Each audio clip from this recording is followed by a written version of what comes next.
Yes sir, आज सारे सबूत अच्छे से मिटा दूंगा। देखता हूं कैसे करते हैं केस सॉल्व।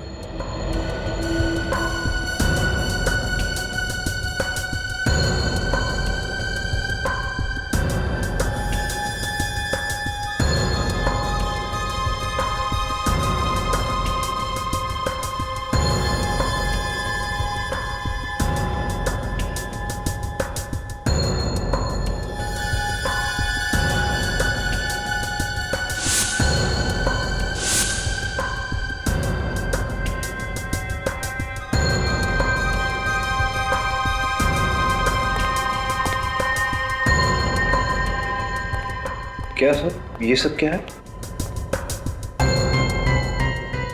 फोटोग्राफ्स। सर लगता है रश्मि घर से भागने से पहले ये फोटोग्राफ्स और ये कागजात जलाकर डस्टबिन में फेंक गई। लेकिन क्यों? रश्मि को इन चीजों से ऐसा क्या खतरा हो सकता था? एक सेकेंड, कुछ कागज के टुकड़े ऐसे भी हैं जो पूरी तरह जले नहीं हैं।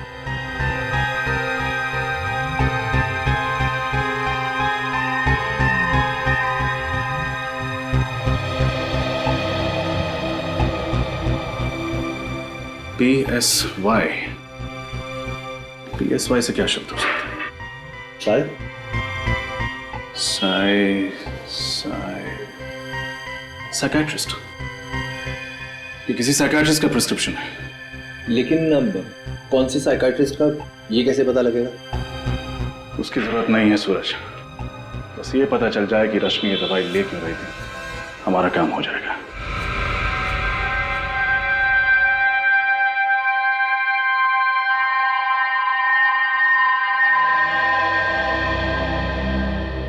ये ड्रग तो स्प्लिट पर्सनालिटी डिसऑर्डर के पेशेंट्स को दी जाती है। Split personality disorder? जी हाँ, ये ऐसे पेशेंट्स होते हैं जिनमें दो पर्सनालिटीज होती है, एक जो अपनी खुद की होती है और दूसरी जो अपनी ओरिजिनल पर्सनालिटी से बिल्कुल अलग होती है। यूँ समझो कि एक ही शख्स के अंदर दो इंसान जी रहे हो सकता है कभी कभी दो से ज़्यादा भी इंसान जी रहे हो। डॉक्टर, जब ऐसे पेशेंट्स अपनी पर्सनालिटी बदलते हैं तो क्या करते हैं? ये कुछ भी कर सकते हैं, मगर जब वो अपनी ओरिजिनल पर्सनालिटी में वापस आते हैं तो उन्हें याद ही नहीं रहता कि उन्होंने किया क्या था। मतलब जब पेशेंट पर्सनालिटी ए में होता है तो उसे ये याद नहीं रहता कि पर्सनालिटी बी में उसने क्या किया था, और जब वो पर्सनालिटी बी में होता है तो उसे ये याद नहीं रहता कि पर्सनालिटी ए में उसने क्या किया था। एग्जैक्टली। सर, यानी जब रश्मि ने बकुल का खून किया तब वो रश्मि नहीं थी, कोई और शख्सियत थी। तभी तो जब हमने भी पूछा तो हमें कुछ बताया नहीं, एकदम नॉर्मल बिहेव कर रही थी, क्योंकि उसे याद ही नहीं होगा कि उसने बकुल का खून किया। लेकिन सर, डॉक्टर सालुंखे का कहना है कि बकुल को और उस नौकर को किसी आदमी ने मारा था। लेकिन सर, हमें ये बात भी तो अच्छे से पता है कि उस नौकर का खून एक औरत ने किया है। अब ये कैसे पॉसिबल है? हो सकता है क्योंकि जब एक स्प्लिट पर्सनैलिटी डिसऑर्डर से पीड़ित औरत एक आदमी का रूप लेती है तो वो एक आदमी की तरह बिहेव करती है। मर्दाना चाल, मर्दाना आवाज, मर्दाना ताकत उसमें अपने आप आ जाता है। मतलब डॉक्टर सालुंखे सही कह रहे थे। एक और बात सर, अगर उस औरत ने एक बार खून किया है तो वो जरूर दोबारा हमला कर सकती है। इससे पहले कि रश्मि किसी और को अपना अगला शिकार बनाए, हमें उस तक पहुंचना होगा। श्रेया, एक काम करो, उसका मोबाइल ट्रैक करो और सारे बैंक को इन्फॉर्म कर दो। अगर ये रश्मि अपना क्रेडिट कार्ड स्वाइप करती है तो फौरन हमें खबर कर दें। वो अपना रूप बदल सकती है, सेल नंबर बदल सकती है, क्रेडिट कार्ड तो नहीं बदलेगी। विश्वास नहीं होता कि बकुल जी के खून में रश्मि का हाथ हो सकता। और सर, हैरानी की बात तो यह है कि सालुंखे सर अब भी यही मान रहे हैं कि किसी आदमी ने ही बकुल जी और उस नौकर का खून किया है।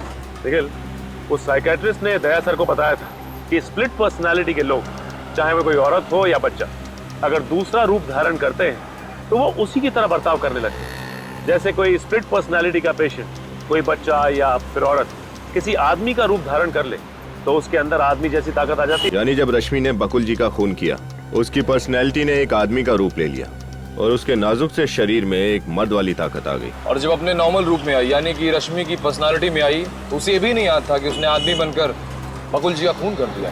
फिर तो रश्मि कभी भी अपना रूप बदल सकती है, और अगर उसने ऐसा किया तो उसके आसपास वाले लोगों को जान का खतरा होगा। हाँ अमरीत, इसीलिए तो हम उस कपड़े की दुकान पे जा रहे हैं जहाँ रश्मि ने अपना कार्ड स्वाइप किया। शायद दुकानदार कुछ बता दे कि रश्मि अकेली आई थी या फिर किसी के साथ। Excuse me. कहिए सर, क्या दिखाऊं? वेस्टर्न या इंडियन? हमारे स्टोर में हर वैरायटीज के कपड़े मिलेंगे। हम यहाँ कुछ खरीदने नहीं आए हैं। तो फिर हम लोग सीआईडी से। सीआईडी? क्या बात है सर? एक औरत के बारे में कुछ पूछताछ करनी थी। सर कौन औरत? उनका नाम है रश्मि और ये उनका क्रेडिट कार्ड नंबर है। जरा चेक करके बताइए कि यहाँ से क्या खरीदने आई थी और किसके साथ आई। जी सर, एक मिनट प्लीज।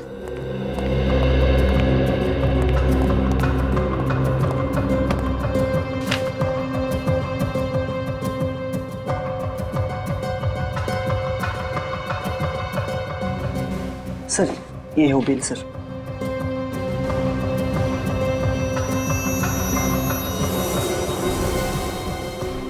ये क्या? Gent shirt? रश्मि अपने लिए जेंट शर्ट क्यों खरीदेगी?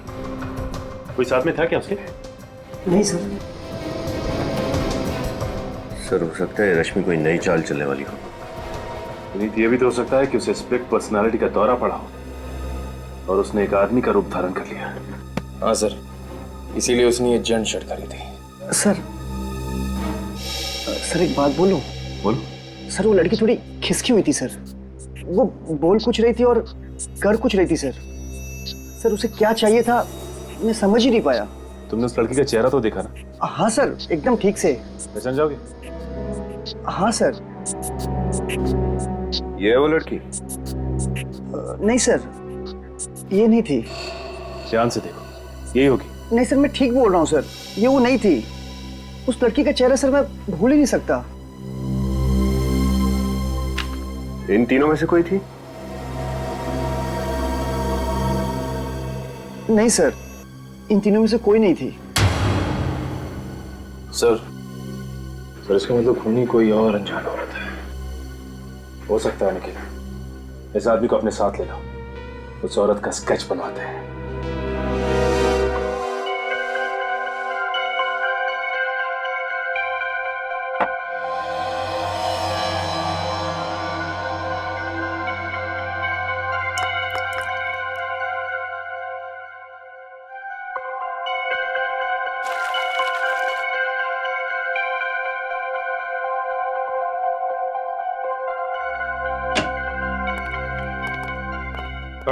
हाँ।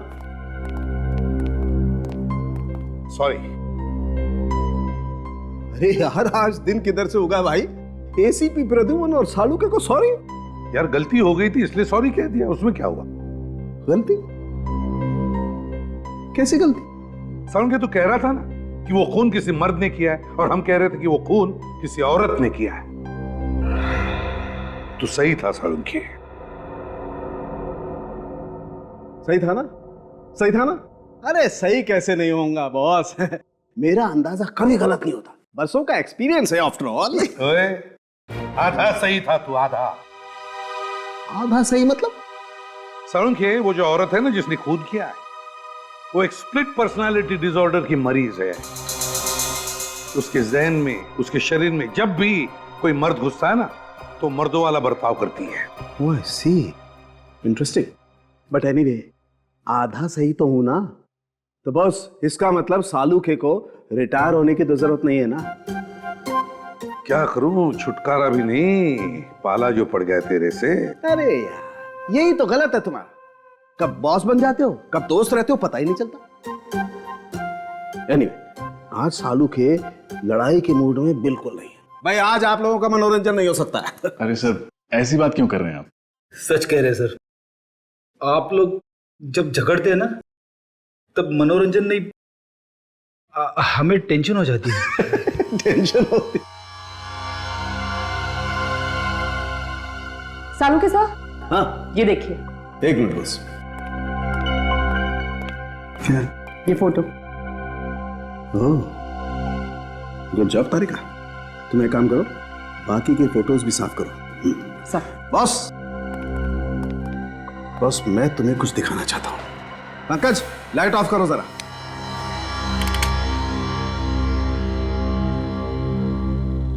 बॉस हम जले हुए कागजों से तो कुछ पता चला नहीं, देखते हैं इस फोटो से क्या पता चलता है। ये तो स्कूल यूनिफॉर्म पहनी हुई किसी बच्ची की फोटो है। हाँ, 10-12 साल की उम्र लगती है और और लगता है उस लड़की के साथ कोई लड़का भी खड़ा है। सर, आप कैसे पता चलेगा कि ये लड़की कौन है और उसके साथ ये लड़का कौन है? अभी पता लगेगा। रश्मि? रश्मि की बचपन की फोटो है ये। लेकिन सर, कोई अपने बचपन की फोटोज क्यों जलाएगा? लोग ये सब तभी करते जब वो कुछ छुपाना चाहते हैं। हाँ सर, मतलब रश्मि के साथ बचपन में कुछ ऐसी बात हुई है जिसे वो छुपाना चाहती है। जरूर फ्रेडी, ऐसा ही हुआ होगा। लेकिन लगता है रश्मि उसके फोटो में वो जो लड़का खड़ा है ना, उसकी तस्वीर मिटाना चाहती है। यस सर, अब इस लड़के का पता लगाना पड़ेगा। मगर कैसे सर? फोटो में तो कुछ दिख रहा ही नहीं है। क्यों नहीं दिख रहा है? देखो अभी, देखो उस बैच पर क्या लिखा है। DAG public school, DAG public school. Hello Shashi, अच्छा सुनो, वो 1995 का जो बैच था ना, उसका एडमिशन फॉर्म मुझे चाहिए। हाँ, रश्मि नाम की स्टूडेंट का। जी जी, 5th स्टैंडर्ड। ओके ओके, ठीक है। सॉरी, आप लोगों को 2 मिनट और वेट करना पड़ेगा। आप लोग चाय या कॉफी कुछ लेंगे? जी नहीं आप, थैंक्स। मैडम ये फाइल।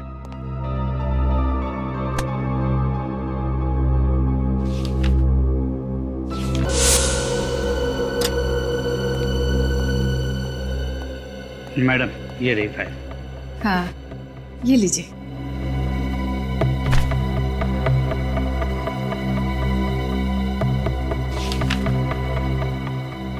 निखिल, रश्मि के घर से जो फोटोग्राफ्स मिली थी वो लाना। सॉरी।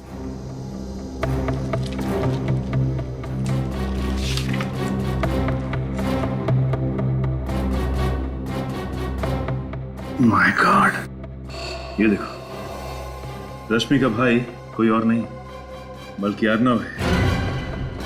मतलब ये प्लानिंग इन दोनों भाई बहन ने मिलकर की थी। यही थी वो और?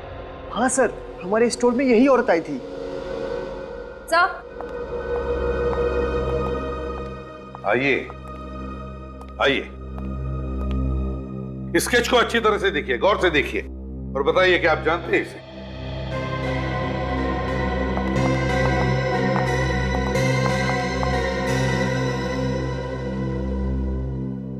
नहीं सर।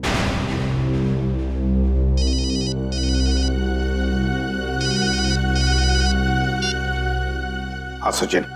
सर, ये अर्नव और रश्मि दोनों भाई बहन हैं।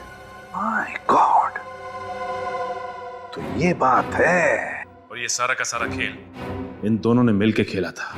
Good work. क्या हुआ सर? अभिजीत, रश्मि और अर्नव सगे भाई बहन हैं। क्या सगे भाई बहन? हाँ, सगे भाई बहन। क्यों नहीं ताई, आपको तो पता था ना कि रश्मि और अर्नव सगे भाई बहन? नहीं सर, मुझे बस इतना पता था कि रश्मि बकुल की सेक्रेटरी है। वो दोनों भाई बहन है, ऐसा तो मुझे कुछ नहीं पता। और शिखा जी, आपको भी नहीं मालूम कि रश्मि अर्नव की बहन है? नहीं सर, मुझे इसके बारे में कुछ नहीं पता। बड़ी अजीब बात है, आप तो अर्नव की मंगेतर है ना, और आपको ही नहीं पता? सर, अर्नव ने मुझे इसके बारे में कुछ भी नहीं बताया था। ठीक है, आप लोग जा सकती हैं।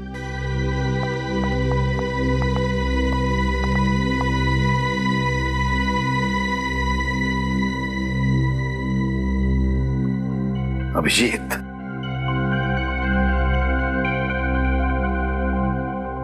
अभिजीत, तुम कह रहे थे ना कि औरत भेष बदल कर भी आई होगी।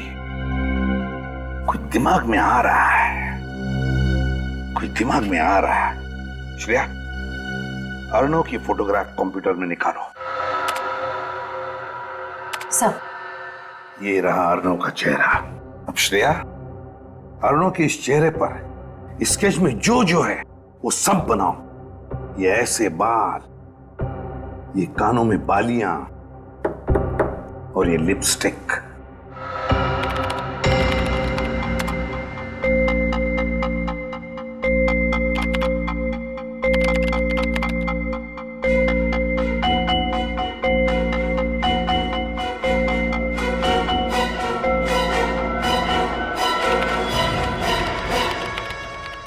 ये लो अभिजीत, अर्नव। इसका मतलब रश्मि को नहीं, इस अर्नव को स्प्लिट पर्सनालिटी डिसऑर्डर है सर। हाँ अभिजीत, और हम तो समझ रहे थे कि रश्मि ही खूनी है। याद है वो कपड़े का टुकड़ा जो हमें बकुल के फार्म हाउस से मिला था? उस कपड़े के टुकड़े पर चमड़ी, स्किन के अंश मिले थे।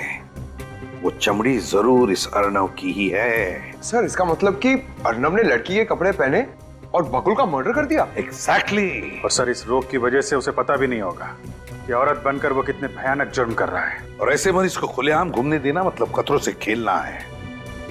अभिजीत, इस अर्नव के दोनों रूप पूरे शहर में फैला रहे, पूरे शहर में। देखते हैं बचकर जाएगा कहाँ। सर अर्नव तो अपने घर पर मिला नहीं, अब कहाँ ढूंढे उसे? हाँ सर, और उसकी गाड़ी भी उसके बंगलों पर नहीं थी। बच के जाएगा कहाँ?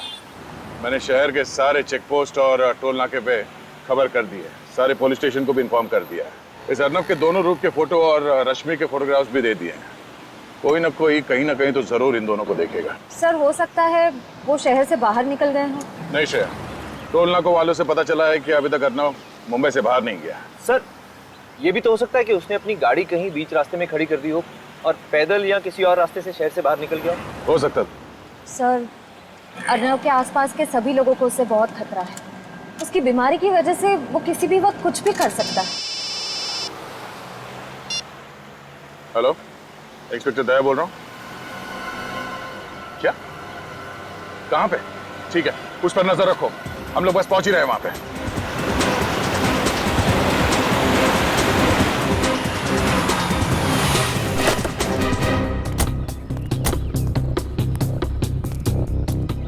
आपने फोन किया था ना? आप सीआईडी से? हाँ हाँ सर, मैंने फोन किया था। वो पोस्टर देखा था ना, वो खतरनाक आदमी का और वो औरत का भी। तो दोनों में से किसको देखा तुमने? साहब वो पोस्टर वाली औरत को, सेम टू सेम वही औरत थी। कहाँ देखा तुमने उस औरत को? इधर दुकान पर आई थी चिप्स लेने के लिए। कब आई थी? अभी थोड़ी देर पहले, तभी तो फोन किया मैं सबको। किस तरह गई वो औरत? वो गाड़ी लेके आई थी? नहीं साहब, वो चलते चलते उस गली से आई, चिप्स लिया और वापस उसी गली में चली गई। चलते चलते इस गली में गई? पक्का यकीन है कि वो इसी गली में गायब हुई? एकदम पक्का साहब, चेहरा इतना अजीब था, भूल कैसे सकता हूँ। सर उसी गली में तो बकुल का फार्म हाउस भी है। बकुल का farm house? Oh no, let's go.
तुम खाओगी? खाओ ना। मैं भी कितनी पगली हूँ, तुम्हारे मुंह पे तो पट्टी बंधी हुई है, तुम खा कैसे सकती हो, है ना? कोई बात नहीं, इसे मैं ही खा लेती हूँ। हाँ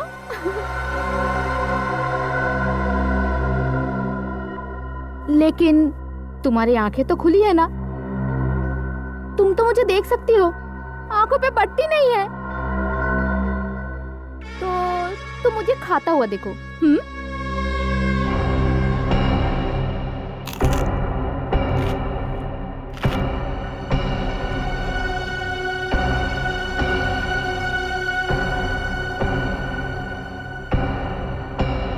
तो क्या नाम बताया तूने अपना? रश्मि, यानी कि रेशम, रेशम मुलायम। तेरी हिम्मत कैसे हुई कि तू मुझसे ज्यादा खूबसूरत दिखे? तेरा कोई हक नहीं है, कोई हक नहीं है तेरा, समझी तू? लेकिन अगर तूने हिम्मत की है तो हर गलती की सजा होती है ना? बोल, क्या सजा चाहिए तुझे? बोलना। रेशम रेशम, रश्मि।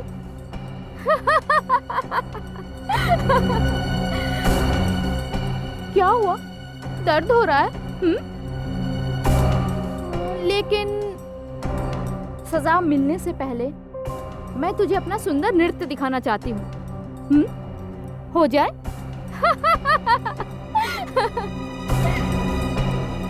पहले मजा, फिर सजा।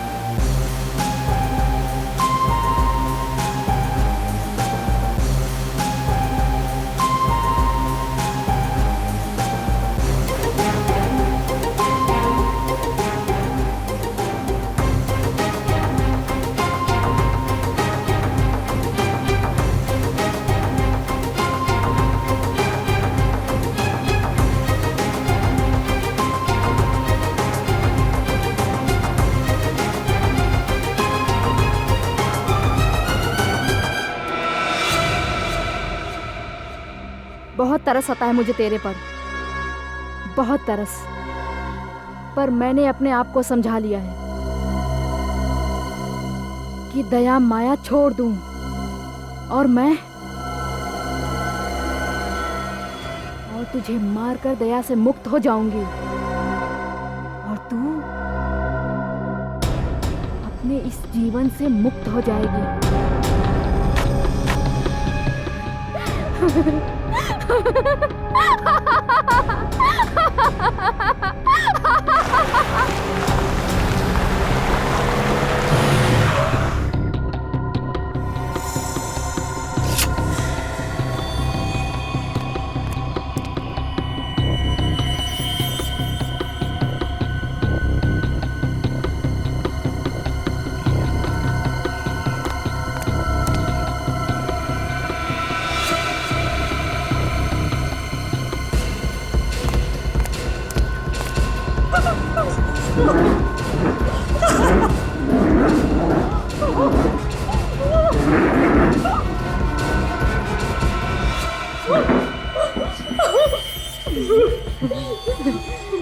अलविदा, अलविदा।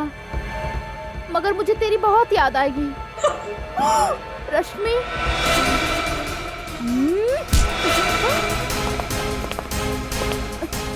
कौन हो तुम? भला कोई किसी औरत को इस तरह पकड़ता है क्या? तुम्हारे घर में माँ बहन नहीं है क्या? छोड़ो, छोड़ो मुझे। सब है। तो फिर छोड़ो ना। ओ भाई साहब, बोलो ना इन्हें, कितना बदतमीज है। छोड़ो। चलो शांत हो जाओ। बदतमीज? बैठ, शांत हो जाओ। अब मैं आ गया हूं ना, तुम्हें कोई कुछ नहीं कहेगा, समझे? हाँ समझी। बीमार है ये, इस वक्त ये अपने आप को एक औरत समझ रहा है। खून किया है मगर जुर्म का एहसास नहीं से। अजीब बीमारी है सर, ऐसा लगता है जैसे एक ही शरीर में दो लोग हैं। हाँ, जब ये लड़की बन जाता है तो उसे याद नहीं रहता कि जब ये अर्नव था किसने क्या किया था, और जब अर्नव बन जाता है तो लड़की के रूप में क्या किया वो भूल जाता है। रश्मि, तुमने हमसे ये बात क्यों छुपाई? ये अर्नव तुम्हारा भाई है? सब मैं डर गई थी। मुझे लगा कि अगर मैंने आपको भैया की बीमारी के बारे में बता दी तो आप इन्हें मुझसे अलग कर देंगे, जेल में डाल देंगे, फांसी दे देंगे। भला इसमें भैया की क्या गलती है कि सब कुछ तो इनकी बीमारी की वजह से हुआ है। तो वैसे सोच भी कैसे सकती हो? तुम्हें पता नहीं था कि ये एक मानसिक रोगी और ऐसे पेशेंट्स को फांसी नहीं होती? और अगर आपने ये बात हमें पहले बता दी होती तो अर्नव का आज इलाज चल रहा होता किसी अच्छे साइकियाट्रिस्ट के पास, और आपकी ये हालत नहीं होती। सर, मैंने भैया का इलाज करने की बहुत कोशिश की मगर ये मानने को तैयार ही नहीं कि ये बीमार है। ये बात तुम्हें समझना चाहिए रश्मि। एक स्प्लिट पर्सनालिटी डिसऑर्डर का पेशेंट तो यही कहेगा ना, उसे तो कुछ याद ही नहीं रहता। सर, इसी डर की वजह से मैं भैया से अलग रहने लगी। भैया कुछ भी कर सकते हैं। अभी आपने देखा ना, अगर आप लोग वक्त पर नहीं आते तो ये तो मुझे मार ही डालते। मुझे नहीं पता था सर कि मेरे जाने के बाद भैया की हालत इतनी बिगड़ जाएगी। तुम चिंता मत करो, किसी अच्छे साइकियाट्रिस्ट को दिखा के अर्नव का इलाज करवाएंगे। अर्नव बीमार है, बुरा नहीं, ठीक हो जाएगा। सूरज, एम्बुलेंस बुलाओ।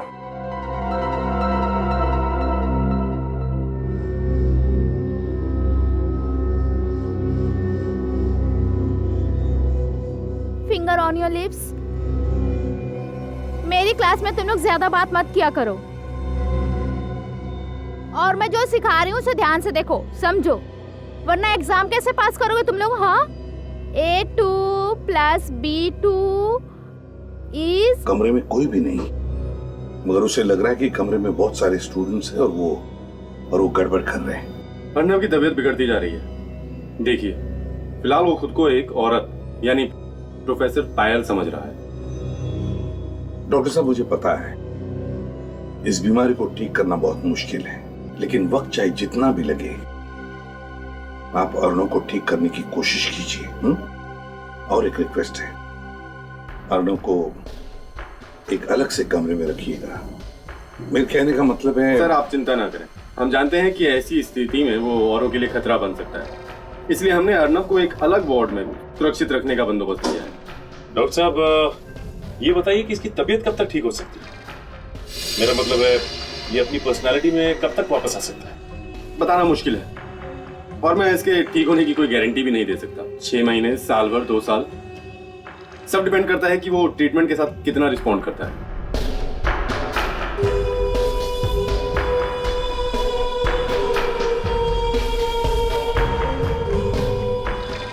ठीक है डॉक्टर साहब, अब हम चलते हैं। अगर आपको कोई भी जरूरत पड़े अर्नव के लिए तो हमें जरूर कहिएगा। Okay, good bye. क्या बात है पंकज, अचानक चुप क्यों? सर, मुझे ऐसे पेशेंट से बहुत डर लगता है सर। अगर वो यहाँ से भाग के मेरे घर आ गया तो? इस बात का डर तो है, हो सकता है ऐसा। अरे नहीं सर, ऐसा मत बोलिए। सर प्लीज, आज मैं अपने घर पे नहीं सोऊंगा। मैं आपके घर पे आके सो जाऊं? एक मिनट। हाँ पंकज। हाँ ओके। क्या पंकज, एक सिंपल सा कैच नहीं पकड़ पाए तुम? अरे सर को बताना तो चाहिए था, मेरा ध्यान नहीं था, और राइट हैंड में ये रुमाल था। मैं लेफ्ट से कैसे कैच पकड़ूं? मैं राइट ही हूँ। फिलहाल वो खुद को एक औरत यानी कि प्रोफेसर पायल समझ रहा है।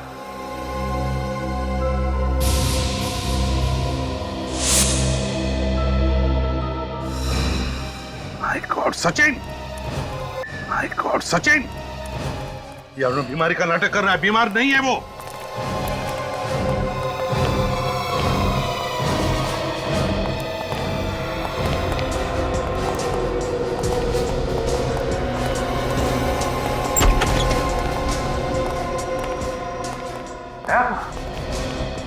कहां गायब हो गया है?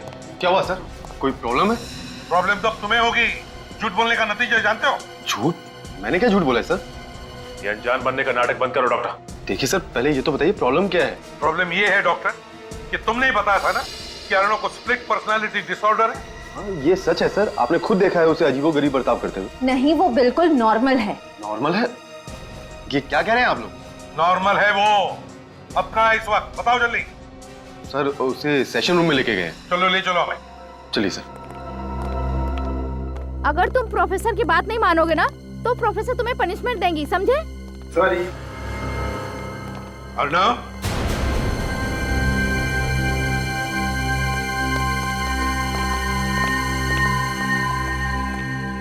आजकल के बच्चे, बाप रे बाप। नमस्ते टीचर जी।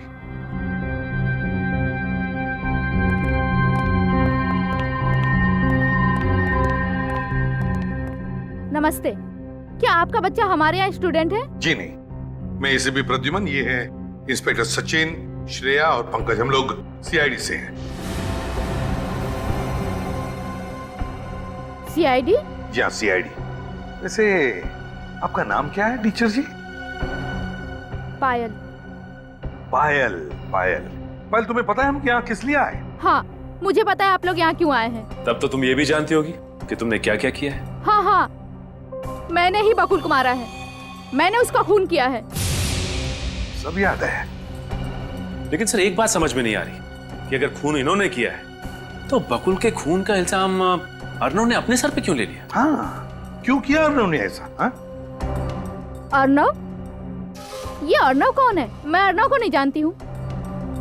ये सब छोड़िए पायल जी, ये बताइए कि बकुल का खून कैसे किया आपने? चाकू मारकर। और जब चाकू मारा तब बकुल कहाँ था? उसके फार्म हाउस पे। तो उसके फार्म हाउस पर तुम गई कैसे? पीछे के दरवाजे से। तो फार्म हाउस और पहुंची कैसे? इतने दूर है वो फार्म हाउस? गाड़ी से। गाड़ी का कलर? Red, black. तो फार्म हाउस के अंदर जाते ही तुमने बकुल पर वार कर दिया? नहीं, मैं वार करने वाली ही थी, लेकिन मुझे जब पता चला कि जिस आदमी को मैं मारने जा रही हूँ वो बकुल नहीं है, दरअसल कोई और आदमी है, तो मुझे टेंशन आ गया और मैंने बस यही सोचा कि उस आदमी को बेहोश कर दूं। कैसे बेहोश किया? डंडा मार के। तुम जानती थी उस अनजान आदमी को? नहीं, मैं उस आदमी का चेहरा नहीं देख पाई। कैसे देख पाती, अंधेरा जो था। और खून करने के बाद क्या किया तुमने? मैं खिड़की से भागी और बंगलों के पीछे सुनसान घर की छत पे वो कपड़ों से भरा बैग फेंक दिया मैंने। मतलब अपनी गाड़ी में नहीं गई तुम? नहीं। फिर तो आपकी गाड़ी वहीं पे खड़ी होनी चाहिए थी।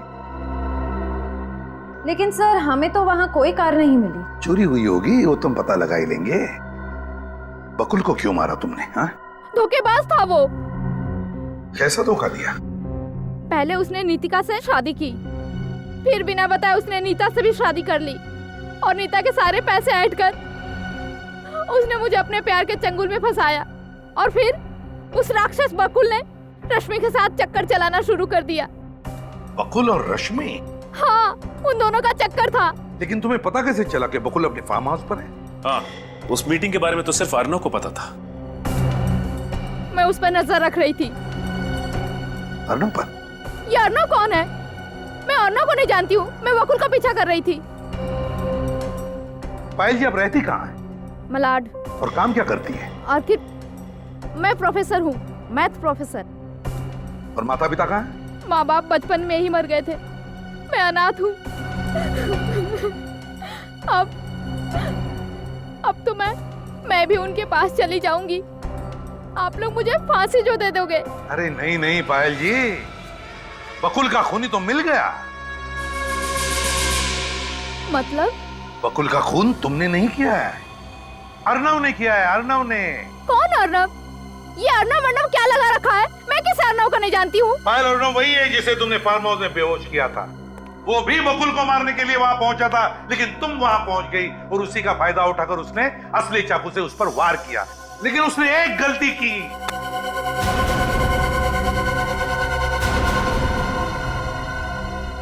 एक गलती की। कैसी गलती? वही गलती जो अभी तुमने की। पायल उल्टे हाथ का इस्तेमाल करती है, लेफ्टी है वो। और अर्नव राइट हैंडेड है, राइट हैंडेड, दाहिने हाथ का इस्तेमाल करता है वो। और इस वक्त तुम पायल हो, राइट? और उस हिसाब से तुम्हारी सारी हरकतें पायल जैसी होनी चाहिए, अर्नव जैसी नहीं।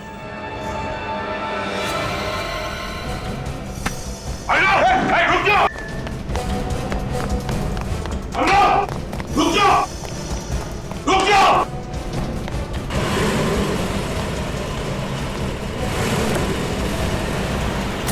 अर्नव रुक जाओ!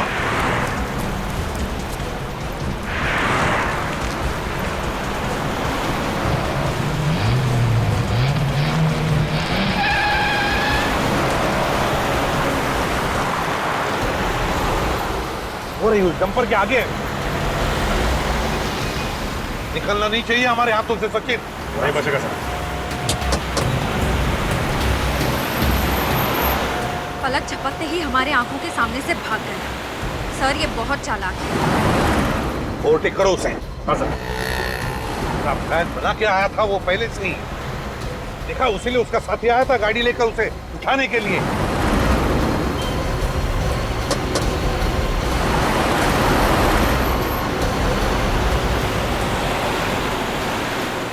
सीआईडी की गाड़ी पास में आके गई। फटाफट भगाओ। अरे ये लोग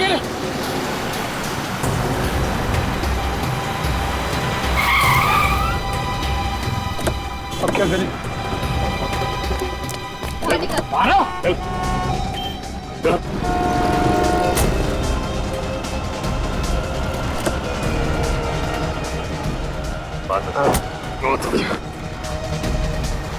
सर, रश्मि। रश्मि जी, हमें तो पहले से ही शक था कि अर्णव का साथ तुम दे रही थी। और तू? बहुत कर ली तूने एक्टिंग, अब अपनी एक्टिंग हमें दिखा। अर्णव, अपने स्प्लिट पर्सनालिटी डिसऑर्डर की एक्टिंग से तुमने साइकियाट्रिस्ट को भी फंसा दिया। वाह, कहां से सीखी तुमने ये एक्टिंग? कितनी भी एक्टिंग कर लो, लेकिन तुम भूल गए कि हर नाटक पे पर्दा गिरता ही गिरता है। तो फिर बताओ, कहां से शुरू करोगे अपनी कहानी? हाँ, ये सच है कि मैंने स्प्लिट पर्सनालिटी डिसऑर्डर के पेशेंट होने का नाटक किया और बकुल का खून किया। लेकिन बकुल का खून क्यों किया? वो तो तुम्हारा अच्छा दोस्त था ना? नहीं, अच्छा दोस्त नहीं था वो मेरा, बल्कि वो अच्छा इंसान नहीं था, हैवान था वो, हैवान। क्यों? ऐसा क्या किया था बकुल ने? उसने मेरी बहन की जिंदगी बर्बाद कर दी। रश्मि की जिंदगी बर्बाद कर दी? कैसे? बहरूपिया था वो, मक्कार था वो, धोखेबाज था, भोली भाली लड़कियों को अपने जाल में फंसाता था, शादी करता था मुझसे उनकी प्रॉपर्टी के लिए। पहले से 2 शादी कर चुका था वो, और मेरी बहन की जिंदगी बर्बाद करना चाहता था फिर से। ये सच है सर, बकुल से मुझे प्यार था, लेकिन मैं उसकी शादीशुदा जिंदगी से बिल्कुल अनजान थी। उसने पहला फुसला कर मेरी सारी प्रॉपर्टी अपने नाम पर करवा दी और मैंने उसे मना तक नहीं किया, ये सोचकर कि वो तो मुझसे शादी करने ही वाला था। फिर एक दिन मुझे सच पता चला कि वो तो पहले से ही शादीशुदा है और उसकी एक नहीं बल्कि 2 पत्नियां, नितिका और दूसरी नीता। मैं उससे मिला, उसे समझाने की कोशिश की मैंने उसे कहा कि अगर तू मेरी बहन से प्यार करता है तो अपनी बीवी को तलाक दे दे और रश्मि से शादी कर ले। लेकिन उसने ऐसा नहीं किया। हाँ। फिर हम दोनों ने मिलकर उस राक्षस को खत्म करने का प्लान बनाया। अर्णव ने बकुल को झगड़ा खत्म करने के बहाने फार्म हाउस पर बुलाया और उसका कत्ल कर दिया। बदले की आग में तुमने ना सिर्फ बकुल का बल्कि उस नौकर का भी कत्ल कर दिया। तुम दोनों ने ये जुर्म किया है, अब सजा भी तुम दोनों को होगी, शायद फांसी।